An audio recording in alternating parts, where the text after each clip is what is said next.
水情依旧吃紧的南台湾，在前2波锋面到来，有限的甘霖并未带来太大的帮助。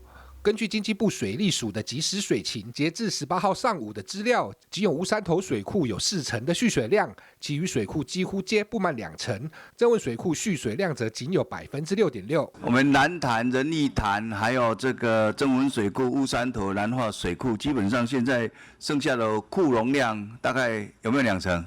虽然我们的降雨状况不是很好，水库的蓄水也没有我们想象的那么理想，但是我们对这个水情的因应，我们有很高度的一个掌握。林全能表示，南部供水抗旱计划除了增加高雄、屏东、台南区域的调度，并增建水井，可以增加每日27万吨的供水。另外，增建海水淡化机组及净水设施，提供民生用水。但除了开源，也要节流。在供水不足的情况下，水费是否会有调整呢？这个水费有调整的可能，是不是这样？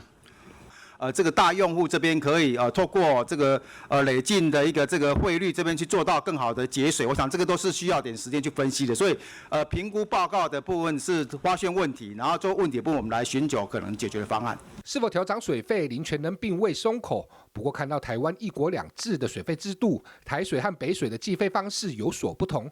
台水的水价级距只有4级，而北水则有5级。就有立委认为，目前水费要合理化，台水就应该扩大调整级距，才能避免民生用户补贴工业用户的情况。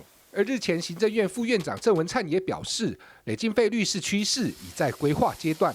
将来如何在有限的资源下顾及民生与产业，取得平衡解方，正考验政府施政的智慧。原是新闻，以顾罗奥立法院采访报道。